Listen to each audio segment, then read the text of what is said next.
ಎಲ್ರಿಗೂ ನಮಸ್ಕಾರ. ನಾನಿವತ್ತು ಮಿಲಿಟರಿ ಹೋಟೆಲ್ ಸ್ಟೈಲಲ್ಲಿ ಚಿಕನ್ ಬಿರಿಯಾನಿನ ಮನೇಲೆ ಹೇಗೆ ಮಾಡ್ಕೊಳ್ಬೋದು ಅಂತ ತೋರಿಸ್ತಾ ಇದ್ದೀನಿ.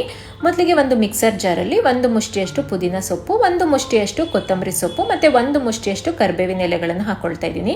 ಇದಕ್ಕೆ ಒಂದು 15 ರಿಂದ 20 ಬೆಳ್ಳುಳ್ಳಿ ಎಸಳುಗಳು, 2 ತುಂಡಿನಷ್ಟು ಶುಂಠಿ, 6 ರಿಂದ 7 ಹಸಿಮೆಣಸಿನಕಾಯಿ, ಸ್ವಲ್ಪ ನೀರನ್ನು ಸೇರಿಸ್ಬಿಟ್ಟು ನುಣ್ಣಗೆ ರುಬ್ಕೊಂಡು ಸೈಡಲ್ಲಿ ಇಟ್ಕೊಳ್ತೀನಿ.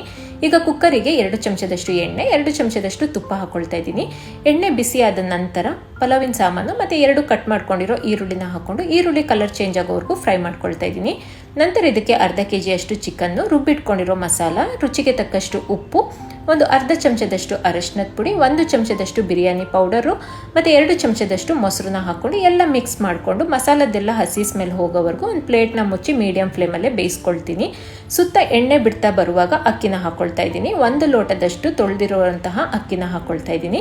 ಒಂದ್ಸರಿ ಎಲ್ಲದನ್ನು ಚೆನ್ನಾಗಿ ಮಿಕ್ಸ್ ಮಾಡಿಕೊಂಡು 2 ಲೋಟದಷ್ಟು ನೀರನ್ನು ಸೇರಿಸ್ಕೊಳ್ತಾ ಇದ್ದೀನಿ. 1 ಲೋಟ ಅಕ್ಕಿಗೆ 2 ಲೋಟದಷ್ಟು ನೀರನ್ನು ಹಾಕೊಳ್ತಾ ಇದ್ದೀನಿ. ಇದಕ್ಕೆ ಒಂದು ಅರ್ಧ ಒಳಕೆಯಷ್ಟು ನಿಂಬೆ ಹಣ್ಣಿನ ರಸನ ಹಾಕೊಳ್ತಾ ಇದ್ದೀನಿ. ಮತ್ತೆ ಒಂದ್ಸರಿ ಎಲ್ಲದನ್ನು ಮಿಕ್ಸ್ ಮಾಡಿಕೊಂಡು ಕುಕ್ಕರ್ ಲಿಡ್ನ ಕ್ಲೋಸ್ ಮಾಡಿ 2 ವಿಸಲ್ನ ಕೂಗಿಸ್ಕೊಳ್ತಾ ಇದ್ದೀನಿ. ನಾನಿಲ್ಲಿ ಸೋನಾ ಮಸೂರಿ ಅಕ್ಕಿನ ಯೂಸ್ ಮಾಡಿದ್ದೀನಿ. ನೀವು ಬೇಕಂದ್ರೆ ಬಾಸುಮತಿ ಅಕ್ಕಿ ಕೂಡ ಹಾಕೊಳ್ಬಹುದು. 2 ವಿಸಲ್ ಆದ ನಂತರ ತೋರಿಸ್ತಾ ಇದ್ದೀನಿ. ತುಂಬಾ ಚೆನ್ನಾಗಿ ಬಿರಿಯಾನಿ ರೆಡಿಯಾಗಿದೆ. ಒಂದ್ಸರಿ ಈ ರೀತಿ ಮೇಲೆ ಕೆಳಗೆ ಮಾಡಿದ್ರೆ ಬಿಸಿ ಬಿಸಿಯಾಗಿರುವಂತಹ ಮಿಲಿಟರಿ ಹೋಟೆಲ್ ಸ್ಟೈಲ್ ಬಿರಿಯಾನಿ ರೆಡಿಯಾಗಿದೆ. Thank you.